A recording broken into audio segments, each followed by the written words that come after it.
Neoliberalism. This is a term you often hear bandied around to describe the kind of economic system that now dominates in Britain and much of the Western world. So succinctly, how do you define what is neoliberalism?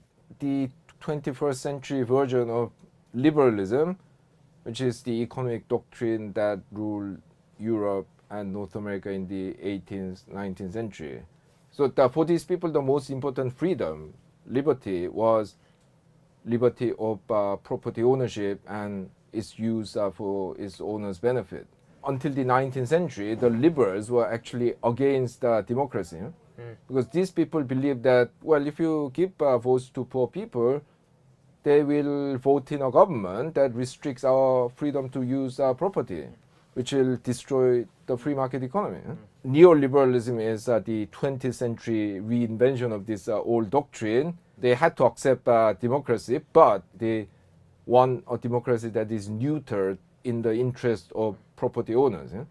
So they want independent central bank so that the parliament cannot put pressure on the central bank to control monetary policy for the interest of the greater majority. The idea of neoliberal economics is to create a parallel universe that seems plausible and seems that it would work very nicely if the world were that way, but it doesn't have a relationship to the real world. So the function of neoliberal economics is to distract attention from how the economy really works, why it's polarizing, and why people are having to work harder and harder despite the fact that productivity is going up, and why the economy is polarizing between the 1% and the rest of the economy. And the 99, as they're called. The term neoliberalism is a very curious one. First of all, it's not liberal by any means, as we've discussed, and it's not new. It was neoliberal policies, or something rather like them, that created the Third World. If you go back to, say, the 18th century, the centers of the world economy were China, India, mostly, and it changed. The differences between the rich and the poor were not very great, nowhere near like today. Europe grew and developed, first England and the United States, Germany, Italy, and so on. They developed by radically violating what are now called neoliberal principles, strong states, direct intervention in the economy, and so on. India and later China were devastated, and the same is true of what we now call the Third World. How? By forced imposition of market principles. And this is furthermore well known.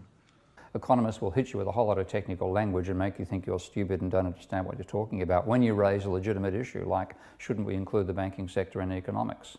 And my whole role in writing Debunking Economics was to say, don't be snowed by these guys. It's neoliberalism, isn't it? Yeah, it's the foundation of what we call neoliberalism. Is just the explain that, because the language is so difficult. Just for people watching this. It's a belief that the human social system works best if there's almost no government, almost everything is done through markets, and everything has got prices, and you've got to pay with your income to buy anything. And also says that we should no trade unions, no tariffs, remove all the controls, and the economy will work better. Now that's only true of a system if it is inherently stabilizing. It's like saying this ship will go a lot faster if you take off all the stuff that's there to stabilize it. It will, but it'll go upside down at some point and sink. The economic model that Latin Americans call neoliberalism, Americans call the free market. But these policies of privatization, so-called free trade, deregulation in the interests of corporations, deep cuts to social spending, healthcare and education cuts, things like that. In Argentina, they actually just call this el modelo, the model. Everybody knows what the model is. It's the so-called Washington Consensus. It's the policies that have been imposed on Latin America, first through military dictatorships, then as conditions attached to loans that were needed during the economic crises, the so-called debt crisis of the 1980s. Neoliberalism is the ideology that destroyed British industry across the Midlands and the North. It's the ideology that ruins communities and ruins lives. And it's the ideology that this government is still absolutely wedded to as they continue to wreak havoc with incessant cuts and total indifference to the lives of working people. two economic regimes. Basically, over time, the way that capitalist institutions fit together to produce income, wealth, growth, the whole 9 yards. Cold War era was defined by a full employment target. We had national economies. There was no real globalization. Financial markets were restricted. They were locked up in the US in their New Deal box, and there was an equivalent everywhere else. We had COLA contracts, or corporatist bargaining. We had big labor. We had big capital. We had agreements that panned entire economies in terms of wage setting.